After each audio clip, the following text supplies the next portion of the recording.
Hello and welcome to another gameplay review on the Virkayu gameplay channel, and in this one we are looking at the Good Doctor Mundo. If you pay attention to the main channel, which I hope you all do, we had a hidden OP video on Saturday talking about a bunch of picks that I think are flying under the radar with a lot of intensity, and Mundo being one of them. We have a lot of runes and items to discuss, to go over, because while we are covering a lethal tempo game using a bit of that Titanic Tiamat action I mentioned, there's a lot to be said for not going that, rushing war mugs, going fleet footwork, and even going Grasp of the Undying. That's right, the only rune that scales with your HP, still useful even if you don't get to proc it and stack the passive. Now, we didn't have the most, urgent level 1. We were kind of AFK a little bit, which is absolutely fine, and we're going Ghost instead of Flash, because there's a lot of footage, of myself and other people using Flash in that video, so let's have a look at how we can actually use Ghost. So watching that video plus this one should give you a lot of good information on how to play the champion. Don't forget, with the runes on your screen now, you'd have seen the approach velocity and booties being absolutely core. Zada GG, my live jungle companion guide teaching you how to jungle in real time with all the tips and tricks you've seen in my videos over the years, tailored to your particular champion with their clears, runes, and itemization. 10 available, much more coming, 20 more coming by the end of this month, or at least halfway through next month, so stay tuned for that. Now, Mundo here, you see, this is the most important thing, right? Most people here, obviously, we get seen, we know we're spotted, and we're going super low, leashless. You can go leashless. You start in Q, you're going into E, and then you get the W next, all right? But what you're noticing very much so is how much quicker it is when you get low, and that's because of this E here, right? This gives you more attack damage based upon your missing health. So you're going to get much stronger in terms of your damage output the lower you get in the jungle. Now, if you know you're going to be invaded and there's a trundle running at you, then of course what I've been doing is I'll just go control ward here, and I'll just do a reverse clear down, and the idiots always show up thinking there's a low Mundo, and there isn't. So let's just focus on the clear here. You would have seen the counter ganking bot side. This is crucial. Pay attention to that. Using your E to absolutely wallop and knock back the low monsters is also crucial. Get that extra damage as well. Finish off the big one, and we're going to just hit that E there. Q onto the red to drag it out already. And now, of course, we have the counter ganking bot lane here, 12 CS with a blue buff. And there's nothing we can do about this. Remember, as Mundo, can you gank early? Can you cut your camp to a 5 camp to gank early? Yes. And especially if you want to get a bit higher in the jungle than this, if you're worried about those invasions, you don't have that, predictability and so on, then yes, for sure, you can cut your clear short by 1 camp, get ahead of the enemy jungler, try and get a scuttle. That's all good, but ideally, we are looking to farm, have good sequencing, and scale nicely, like the beast that we are. The passive, really, really huge in terms of picking up your satchel and healing. As we have our bot lane here, a little low. Look. They stayed and set a trap, and Mundo, a little late in the reaction there. There's a lot of low people here. This is kind of what you're looking for, though. You're looking for these low people, because once you stitch together, nice. You see, I love this about Mundo. Redirect, misdirected intent. I'm going for this person, but I'm chucking a cleave for the other direction. Really, really huge. Hey, a little bit of a pistol whip to get that kill.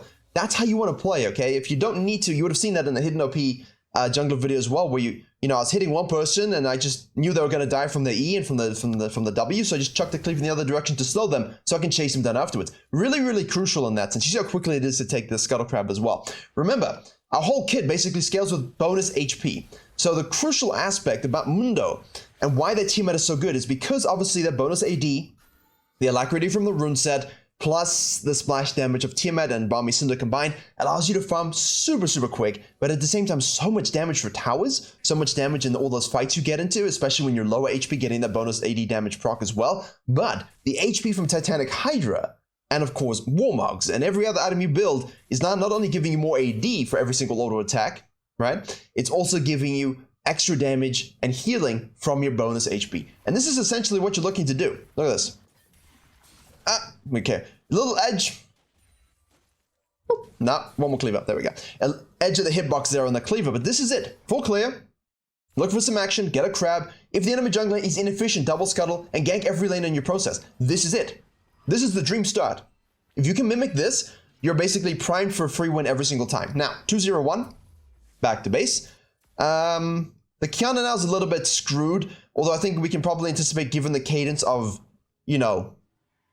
her brain, that she probably is going to go from top side all the way down in some capacity, specifically knowing that she started here, right? And she's probably going to look to at least do a red and do something here, but because everyone back to base and got the kills, there's not going to be much for her to do, so she's going to go back to base. Good chaining of vision here, there's no real way for someone to sneak in, except they could, if they could go over this wall here. You could creep around this and set up a gank over here, but Is she going to invest the time? Unlikely, but it wouldn't surprise me. Mundo, in the meantime, you just want to keep sequencing, right? And Kiana, you know, most likely he's going to try and repeat gank bot lane, try and get this Tristana ahead. So what Mundo can do, and you see the ping there. Look at this. You see the ping on the minimap? Hopefully you can. Red ping. Kiana's kind of, whoever's pinging it, I think, yeah. So Kiana kind of recognizes that Mundo's sequencing top to bottom, so she actually goes back to base again, gets her serrated Durk, and now is going to be going to the bottom side. Mundo says, okay, I'm just going to keep sequencing, get level 6 before you, and look to impact this bottom lane with you and against you now. Vel'Koz goes warding. Here we go. Obviously, we're going to max that Q into E is typically what you want to do. Off we go. Pushing the bot lane here. We have 2 and 2 in this situation, but typically you max the Q, then you max the E. Again, pings for the tracking. When you're farming jungle, you're predictable. But the thing about the fleet footwork, the thing about the lethal tempo in this video is that you are so dangerous. So dangerous in a 1-to-1 sense. You can actually fight a lot of people with a big lead. And you'll notice we're not rushing the team out. We're still going to rush. There she goes. We're still going to rush our Balmy Cinder, Sunfire. Iceborne is cheaper, better overall because of the bonus HP. You get more bonus HP, so that gives you more damage. And if you go Warmark second, oof, it's a lot of damage. But you really want to do that if you're ahead and you're skipping out of the Titanic. You could just go Titanic second straight up, to be honest with you. Just because no one's going to be able to kill you. You know, you're unkillable in that sense with so much HP. Veins can be an issue with the percentage damage and true damage and things like that, so you kind of want to be cautious about this. And Nivea's moving through the river. Of course, our passive procs here, we want to pick it up to reduce the cooldown on the passive. We're chasing the Nivea now ourselves. Our bot lane's getting, you know, they're fighting here. We're just going to chase the Nivea. We miss a Q. That's, of course, what we want to do because, you know, missing Qs gives people hope and makes them not want to nerf Mundo. Let's just chase her down. No passive, as you can see that on the, on her health bar, right? No wings above her level. Maokai does the flash. W knocks up the wrong direction, but does throw the sapling. She goes over the wall. Mundo's like, I'm just going to be stealing this. Ah, but maybe there's a kill I can have. No? Yes, there is. I take. Okay, I miss. Okay, there we go. See, Mundo's fun. You can miss your Qs, and smack them with your briefcase or your, you know, fist, and then carry it about your way, and then hit another one. You will miss Qs. There's the reason it's called Mundo Dodgeball. You know, where we all group together in the pit and start chanting and try and hit each other. It's because it's dodgeable, but it's also quite quick. So, you know, it's mind games in terms of making sure you hit that. But look at this. This is what I'm talking about. The heal you get from your cleaver hit, the bonus AD you get from your E when you're low means really fast solo dragons, really, really quick. So you really want to try and get those dragons. You know, maybe I would have personally flexed into this fight myself, but if you trust your team a little bit and you just want to chase him down, go for it. It's not exactly like we have the biggest lead here, but killing the Anivia is crucial.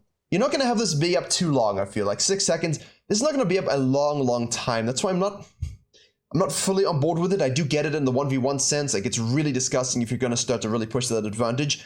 I do still prefer fleet footwork by default. It allows a lot of kiting, a lot of sustain in the jungle. But at the same time, do you want that sustain when you want to get lower to actually have more damage? And that's sort of the balance you're kind of thinking. So, fleet or tempo, up to you. Sunfire or Iceborne, up to you, but Iceborne's obviously great against highly mobile comms. If someone's really, really fed on the enemy team, some resistance. Warden's Mail, early Spirit Visage against a really giga-heavy AP team, huge, right? We want that Spirit Visage. But you can obviously just go straight into a Tiamat, into a Titanic, or straight into a Warmogs. And we have one of the other better Mundo players on our server who's going for rank 1 Mundo, actually, in the Discord, and he was just saying he loves Iceborne into Warmogs almost every game, just because of how much damage and sustain it provides through the scalings in our kit, right? Now we do a nice little loop path here, right? Not quite a loop path, but we go topside. Instead of full sequencing, we cut the map here into this. This is crucial. If you're farming jungler, don't get sucked into the sequence for the 3rd time. Look, where's the Kiana? Can I cut in here and take an objective? And when you're tracking this, now obviously now we're talking a bit about the champion, but when you're tracking this, how quick was that? When you're tracking this, it's really easy to say, look, I might be going for a 3rd one, but if I see you down there, I know you're down there, and I just loop back and take that Herald. And now you suddenly have double objective control. The objective ping pong is in your favor, and now you can move to the bottom side, probably preempting a dive. You know, we see the ping, but in game you kind of have to assume that something like this is going to happen, and we move directly. Pretty easy to read the game when you get into the flow, but Mundo really allows you to focus on the flow. See, here we go. I don't think Rel was solo doing those Krugs. Kiana's now down a level. We're level 8 here. Huge CS lead, 20 at this stage. We're going to keep going. We do activate our ult. Remember, the ult basically hulks you up at this stage with your damage, with your healing, with everything. So you want to press a button initially. You know, you don't necessarily want to, say, this is predictable stuff in high elo and low elo, I'm willing to bet they're probably just full sequencing. And if that's the case, you just gank the lane, kill them, use the herald, punch this open, or you can just kind of sequence into the mid lane, gank this, shove this, and then collapse into this, you know, maybe gank this. There's a lot of different things you can do in reaction to the enemy jungler, but in high elo, when they're kind of put into a corner, they're gonna do predictable things. But yes, the ult here, you can see that you gain, you're missing HP. That HP, the bonus health, the movement speed, the max health percentage, and the health into attack damage just goes, right? All up. You're just absolutely juiced for 10 seconds. So it's really, really a huge hold button. Don't think it's like the old Mundo where you're going to use it only when you get low. You can use that just straight up to engage into a fight immediately, because that health regen in a fight is also crucial, right? It's not something that's something you only have to worry about. We have a TP flash E hook shot from the Camille here to force the flash from the Vel'Koz when we know there's a Mundo in the area, and now he's getting low, but he's going to do more damage. And he's already got a Giant's Belt, you see what I'm saying? But the health, let's look at the numbers. Obviously not this one, because that's just regular, but 27%, 0.5% current HP damage. W now, we're getting 20 plus 7% bonus HP, so 81, okay? E, obviously this one, the active, will give us that additional HP, plus 7% as well, so 86. And then our ult now, 8% of our missing HP, 35 bonus attack damage from our bonus HP scaling, and 20% max health over 10 seconds.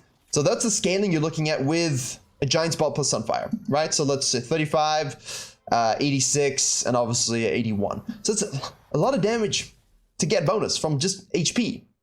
So they can't kill you because you don't really need resistances, and they can't kill you because you're healing so much, and they can't kill you because they're dead, because you damaged them.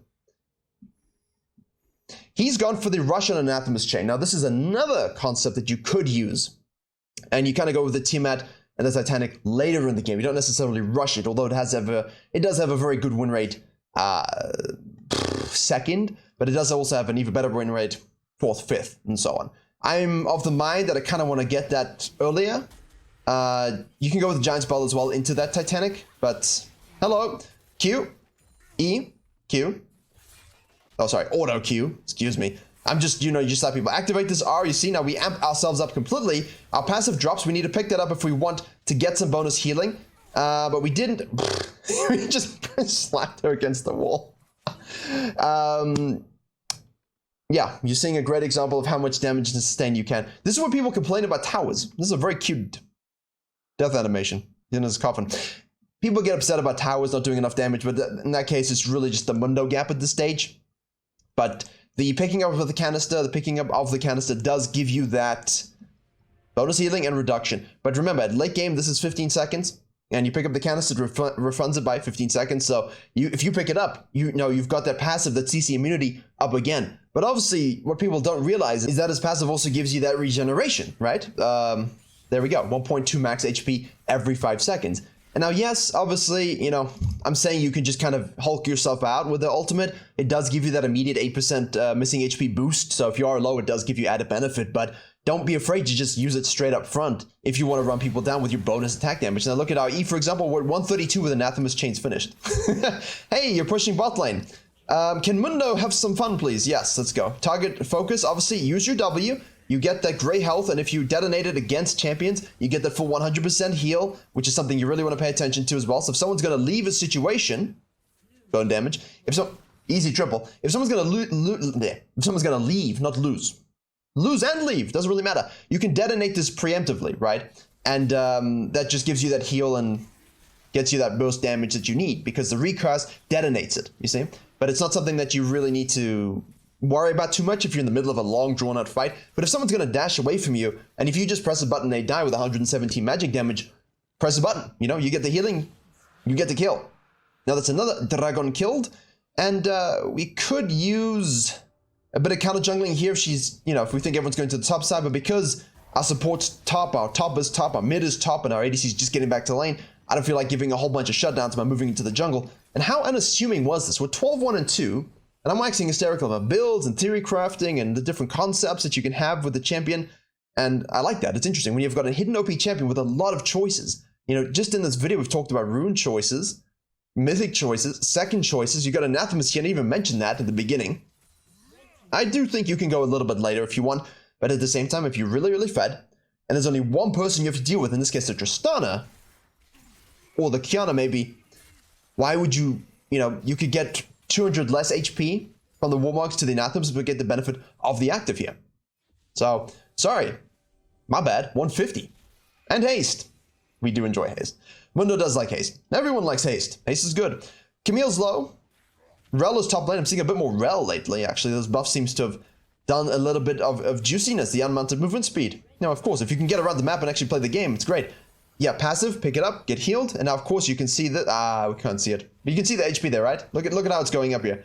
2,100, way quicker than any other champion. In-game, it's really nice to see the rates as it changes, and so on. Deadman's here is... I love this. I love this. Deadman's is such an underrated item on this champion because he does actually do a lot more damage than you would otherwise think.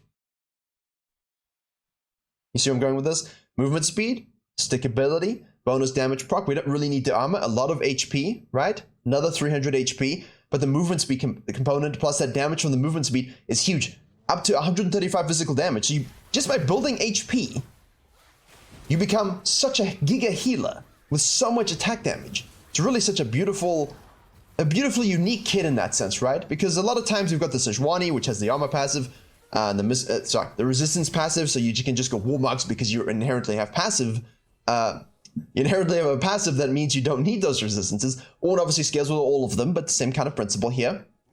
Yeah, let's clear some vision. Let's go for a cheeky ride. You can push this up, I think. The amount of turret damage that he does too with his E when you do this is quite a lot. You can really rinse towers with your headbutt. So that's what he does. He headbutts the tower. I love it. Very fun. Counter jungling. I would have preferred to push up bottom lane, take that turret, and then push the wave up a little bit. You can fall back to the bottom crab here, and then you can just do the same thing and end up at this herald.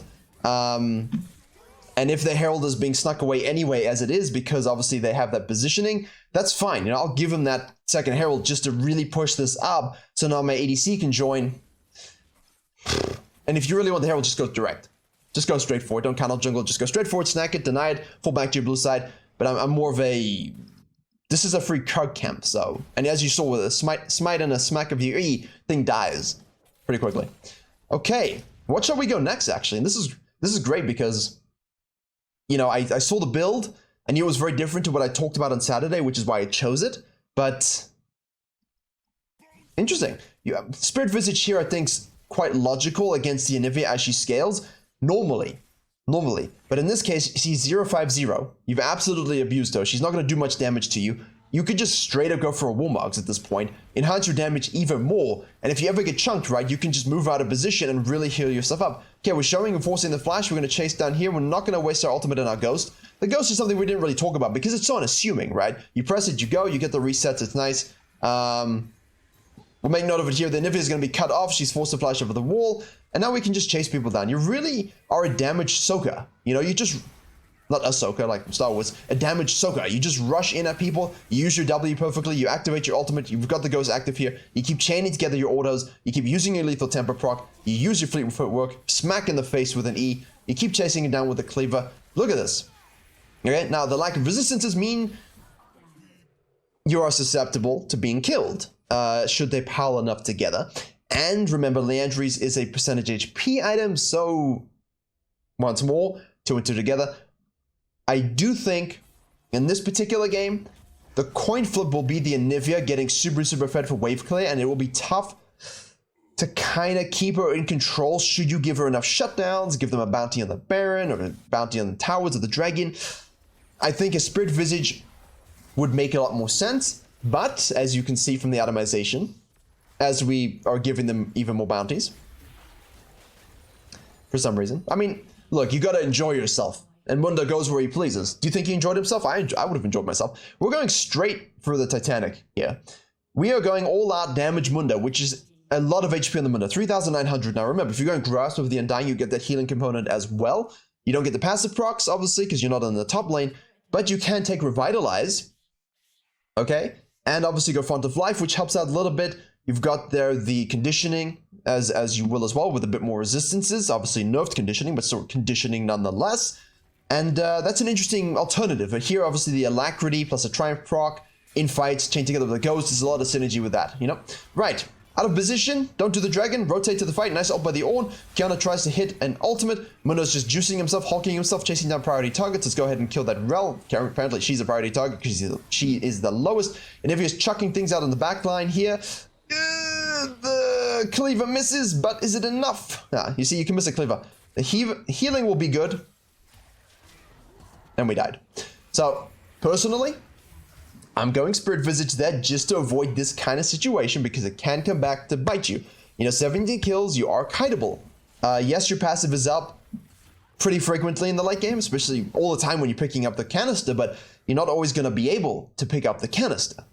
Right, so you're going to rely on your resistances and your healing. And when you have Spirit Visage plus a Warmog's or Anathema's Chain, for example, plus Titanic, it's a lot of HP and you're healing quite a lot. So, pros and cons to every single decision. This one, the goal is to do more damage, and as you can see, well, now we have it. We'll see. We're at 0 now. You guys can see we're at 0, but when he spawns, let's speed that up. Okay, let's see what's our attack damage at now. 212, which means our E does 196. Just casual 196 damage. We're getting 119 bonus attack damage from the ult. That'll, of course, go up at 16 as well to 7% conversion ratio. And obviously we do 186 damage on the active of our defibrillator, or as we know it in the business. Right, we're face checking this. Canister will pop from the CCs. We are activating. Here you go. See, this is it. Look at this. See, backline. Boom, boom, boom. Thank you, Tristana, for the ult. Pick up the canister. Passive will be up again in 4 seconds. We get stunned a little too soon for it, but it's up again now. Look at this. Boom, boom, boom, boom. Lethal tempo is fully stacked, and you're just moving with this 6-stack lethal tempo, auto-attacking with all of this attack damage amp. It's so good. And if you can get into the back line and you stick to them and do that much bonus damage with your Sunfire, with your Frostfire, should you wish to go that item, it doesn't really matter what the hell you're building, as long as you know the benefits you're getting from that build. And the drawbacks, okay? And the drawbacks. There's obviously drawbacks. So now for this build, this is what we call the pure speed HP build. Got him. And so Warmugs, I think, is on the cards. But Frostfire to Warmug straight up, you can do that. You don't have to rush the Anathemas. I mean, we got damage reduced as 18 in 11. So that's a lot of damage reduction against us. Crucial when you have no resistances, right? So again, that give and take. And that just from that fight alone, 934 extra damage. So apparently I am a doubter, and I was just proven wrong. I don't know. I'm just... It's just in my nature to be a bit more tanky.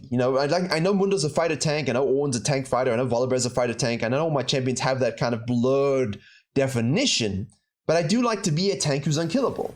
I do like to do damage while I'm doing that, but reasonably so. Whereas this Mundo, and of course the Mundo in my Discord, prefers significantly more damage, whereas I prefer being more of a sponge. So the healing amp and the 5,000 HP, and I get enough damage from that to do my job, but I also get to absorb like 100,000 damage, Babu style. All right, so we pick up the canister here. It's up again in 2 seconds at this particular moment. You see this? See what I'm saying? 2 seconds again. There we go. 2 seconds because it came up as we got hit, so we procced it. Egg form. Smack, smack, smack, smack. Work. Oh, we're leaving the kill. So generous. So nice. I think it's good to do for morale, too. Especially if you think someone might want to throw. Sometimes people just kind of don't like that they've been carried by someone. If you give them a few kills, they feel better because the KD is going to look prettier on the end screen. You can admit it's you. It's okay. It's you guys, right? You don't mind me carried, but as long as your KDA looks respectable, you're happy? Right. This is usually pretty free as well. Another Giant's Belt, so what are we at now? 4,538 HP. I'm going to snack that one over there. Camille's out of position. Just such a dominating Mundo game, but also how unassuming it is. You have a lot of CS at your disposal. As long as you get that first rotation, second rotation well executed, and you can start off with a lot more HP, so you don't have to focus on resistances, kind of builds on itself. And obviously, as you scale with bonus HP so much. Right. This is what I was concerned about. To a degree. Not concerned, but like, you kind of knew that the Anivia eventually will start to wave clear, but the Baron here, and given how far behind she is, means nothing, actually. I really wanted a good, perfect Mundo game. There was some tighter games I could have chosen where it's like back and forth, but it was really just like one at a Xayah jungle. I mean, it's good to see when an enemy jungle goes ahead and ganks like the Kiana early, and how do we play around that, right? How do we navigate that sort of environment? Beautifully done, but again, We are hulked out here. Well, no, we're not actually hulked out. For some reason, I thought the passive there was being hulked out. It isn't. We're not even hulked out. We don't even have to use it. Button. You gotta be careful not to, throw. Boom, cleaver to the face. Hello, I'm like an icicle to the face. See, you can miss it. It's not like it's a skill shot that just 100% of the time. You know, it's like Nidalee spears. You know, they can be dodged. You just got to make sure you're using them. See, now we're hulked out. We'll get that immediate burst proc initially. We'll pick up this to get more healing here. It's back up immediately again. You see that the passive's up again. Now we run away. Full HP. And that's why Warmogs is good. So this is a really, really fun build. If you get super juiced fed, and you want that AoE proc and team fight, you want the bonus attack damage passive conversion ratio from the Titanic Hydra, which is just synergy with your kit overall, because you are like you're like a champion Titanic Hydra, really. You know, like how there's those owners and their pets, their dogs, and they always look the same kind of thing. Like there's items and champions, you know. Mundo is a Titanic Hydra in a way. It's true. That item has so much HP though. I love it. Such a good item. Okay, Warmogs is complete. Don't forget to buy yourself an elixir of HP if you wish to go from 5,320 to a little bit more. But for final numbers here, we are at now 267 HP on the active of the ultimate. We convert ourselves to 222 damage on the R.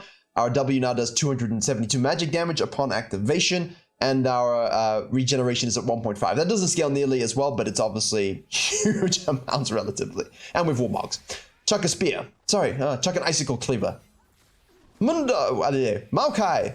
There you go. You can see I'm officially mundoed out of my brain at this point. Don't chase your canister here. Just stick to the target. You can if you have time, but don't get roped into it. So look at the backline here with your R activated, hulked out, and the amount of HP you have, no one can kill you. There's enough resistances in your kit, and the healing is so disgusting that they just cannot kill you when you're this far ahead. Crucial things to note. When you're behind, you could argue that you should do it as well, but obviously I think resistances in this case through Randuin's and Spirit Visage are more applicable, but I do like the Randuin's, the Spirit Visage, and the Deadman's as my core resistance items, without a doubt. And then I love a good old Warmogs and Titanic Hydra, and you know what? Against HP damaging comps, you could argue a Stoneplate is huge as well. You get the healing plus the shield, so nothing has changed. There's so many options. Go ahead, try it. Lethal Tempo, Fleet Footwork, those are your core. Fleet Footwork first, then Lethal Tempo. Have a go on a Grasp of the Undying game. It's not the best, but it definitely is something that can work. And look at all the itemization choices you have. Full clear. Watch a Hidden OP Junglers video to give you more of a, you know, point-by-point breakdown. And enjoy hitting your cleavers, running at people, destroying them with your E and your bonus attack damage, and misdirecting them with your Hulk out mode and your W. Really huge, that great health mechanic on the W as well. Thank you very much for watching. Hope you enjoyed and learned something. It was a bit of a scrappy video, but you know what? I had fun. Zada GG guides linked below, Patreon guides and coaching, not Patreon guides, but coaching on Patreon linked below. And as always, I will see you all in the next tutorial.